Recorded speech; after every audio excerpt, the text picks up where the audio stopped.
Hi viewers, என்னோட கொட்டகை பாருங்கள். ஆட்டுக்குட்டி பறை நான் எப்படி போட்டுருக்கேன்னு பாருங்கள். ரொம்ப சிம்பிளுங்க, வீட்டில் உள்ள பொருள் தாங்க. எதுவுமே காசு கொடுத்துவாங்களே. இங்கே பாருங்கள், இது வந்து ஒரு 6 பலகா மாமரம் வெட்டணும், அதில் நாங்களே எடுத்தது. இதுனா பலகா மட்டும் ஒரு 6 பலகா வாங்கிட்டு கீழே வந்து இங்கிட்ட ஒரு கம்பு குறுக்க 3 கம்பு கொடுத்துருக்கு. அவ்வளோதான். கீழே கல் வச்சு தான் தூக்கி போட்டிருக்கோம் பாரு. அவ்வளோதான்.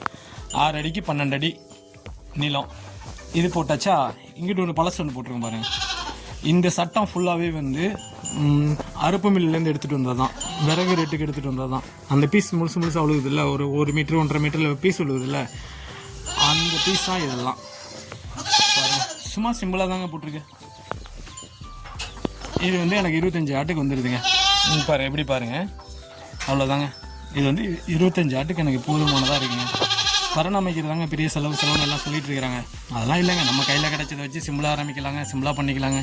பெரிய லெவலில் 500 ஆடு 100 ஆடு 200 ஆடு வளர்க்குறவங்க வேணால் அவங்க லட்சக்கணக்கில் செலவு பண்ணி பண்ணலாம். இப்போ நம்ம 10 ஆடு 20 ஆடு வச்சுருக்கிறவங்க, வீட்டுக்கு சாதாரணமாக கிராமத்தில் உள்ளவங்கலாம் இது பெஸ்ட்டுங்க. இது பெஸ்ட்டு. ஆனால் வந்து எல்லாம் கொட்டையில் கட்டி போடுறாங்களே, கொட்டையில் கட்டி போடும்போது நோய் தொற்று நிறையா வருது. அது மாதிரி இல்லாமல் இந்த மாதிரி வச்சுட்டோன்னு வச்சுங்க, அதுக்கு மழை தண்ணி எதுவுமே தண்டாது, யூரின் தண்டாது, எதுவும் தண்டாது. காலையில் ஒரு டைம் நல்லா நீட்டாக கூட்டி விட்டால் போதுங்க. பாருங்கள், சுத்தமாக இருக்குது. இப்போ ஆடெல்லாம் வெளியில் நிற்கிது. 10 தாயாடு 2 கிடா குட்டி, ஒரு 13 + 2 15 குட்டிங்க. எல்லாம் இதில் வந்து படுத்து கிடக்கும். நான் வந்தோன்னே எல்லாம் வருது பாருங்கள். சாப்பாடு எடுத்து வந்துருக்கேன் நினச்சி எல்லாம் வருது. அவ்வளோதாங்க. இதெல்லாம் ரொம்ப சிம்பிளுங்க, ரொம்ப சிம்பிளாக தாங்க பண்ணோம். ஃபஸ்ட்டு எடுத்துன்னா நம்ம அகல கல் வச்சுட்டு அப்புறம் கையை கடிக்குது காலை கடிக்குதுங்காமல், நான் என்னை பொறுத்தவரை நான் 2 ஆட்டில் ஆரம்பித்து தான் இன்றைக்கி இந்த லெவலில் வந்துருக்குது. 25 நிற்கி மொத்தம். இதே நான் இன்னும் ரொம்ப பெருசாக பண்ணணுங்க. கொட்டகையை நான் போடலை. கொட்டகை வந்து ஆல்ரெடி இருந்துச்சு, மாட்டுக்காக போட்டது. அதை தடுத்துட்டு ஒரு பக்கம் மாடு 2 மாடு தான் இருக்குது இப்போ. அதனால் ஒரு பக்கம் மாடும் ஒரு பக்கம் ஆட்டுக்காக போட்டிருக்கோம். ஃபியூச்சரில் இன்னொரு 50 ஆடு 100 ஆடு மேலே ஏற்றிட்டு கொஞ்சம் கொஞ்சமாக இதுலேருந்து தாங்க எடுக்கணும். இதுலேருந்து எடுத்து டெவலப் பண்ணிவிட்டு மாடை அந்த சைடு மாடு தனியாக ஒரு செட்டு போட்டு மாடை கொண்டு இது கொட்டாயை கொஞ்சம் அப்படியே எக்ஸ்ட்ரா இருக்குது, அப்படியே எக்ஸ்ட்ரா பண்ணிட்டா போதுங்க. இந்த வலையை மட்டும் எடுத்து அந்த பக்கம் கட்டிட்டால் போதும். ஆடு எந்த பிரச்சனையும் இல்லைங்க, எந்த சீக்கு வரதில்லை, நோய் வரதில்லை. நான் இது வரைக்கும் தடுப்பூசி போட்டதில்லை. ஆனால் போடணும்னு சொல்கிறாங்க. போடுறது நல்லது தான், போடணும். தடுப்பூசி போடணும். தடுப்பூசி போடுறதில்லை. லிவர் டானிக் வாரத்துக்கு 2 டைம் லிவர் டானிக் கொடுத்துட்றேன். 10 நாளுக்கு 8 நாள்லேருந்து 10 நாளுக்குள்ளே ஒரு டைம் வைமரால் டானிக் கொடுத்துட்றேன். வைமரால் சிறப்பு கொடுத்துட்றேன். ஆட்டுக்குட்டியெல்லாம் நல்லா ஆரோக்கியமாக இருக்குது. உலர் தீவனம் தான் கொடுத்துட்ருக்குறோம். கடலைக்குடியை கட் பண்ணி காலையிலேயே சாயங்காலம் வச்சிடுறது. இப்போ எடுத்துகிட்டு சுத்தம் பண்ணதுனால இடம் அப்படி நீட்டாக இருக்குது. பாருங்கள், தீவனம் வைக்கிற டப்பு கூட நான் வந்து காசு கொடுத்து வாங்கலை. இந்த அம்மா கிரைண்டர் உடைப்பாங்கள்ல, இந்த அம்மா கிரைண்டரோட தான். இந்த பாருங்க, இந்த மாதிரி 15 பீஸ் இருக்குது எங்கிட்ட.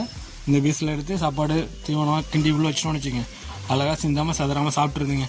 நான் இதுக்காக பெருசாலாம் எதுவுமே இன்வெஸ்ட்மெண்ட் பண்ணவே இல்லைங்க. எனக்கு வந்து கொஞ்சம் கொஞ்சமாக ஆரம்பித்து நல்ல பெருசாக டெவலப் பண்ணிட்டு வந்துட்டுருக்கேங்க. ஆடு வளர்க்குறதுல அவ்வளோ ஆசை எனக்கு. 2 ஆடு விளையாட்டாக வாங்கிட்டு வந்தது தான் இது இந்த அளவுக்கு ஆகிடுச்சுது. சூப்பராக இருக்குது. இங்கே பாருங்கள், இந்த பக்கம் இப்படி திறந்தோன்னு வச்சுங்களேன், கேட்ட திறந்துட்டோன்னு வச்சுங்க, எங்கிட்ட ஒரு 20 சென்ட் இடம் இருக்குங்க. பகலில் போய்ட்டு அதுக்குள்ளே நிற்குவாங்க, மரத்தினால படுத்துருக்குவாங்க. எல்லாம் ஒன்றும் பில்லுக்கெல்லாம் அந்தளவுக்கு வேலை கிடையாது. போய் படுத்து கிடக்கும், வரும் போவோம், ரிலாக்ஸ் பண்ணுறதுக்கு இடம் இருக்குது. இதுவே இல்லைனாலும் பிரச்சனை கிடையாது. இதுவே இந்த இடமே இல்லைனாலும் இன்னும் கொஞ்சம் நம்ம காலத்தையும் நடக்கிறதுக்கு மட்டும் இடம் இருந்தால் போதுங்க. எல்லாம் போய் அப்படியே படுத்து கிடக்குறாங்க பாருங்கள். வருவாங்க போவாங்க, வந்து தண்ணி தீவனம் இருந்தால் உள்ளே வந்து சாப்பிட்டுட்டு அவங்க பாட்டுக்கு போயிடுவாங்க.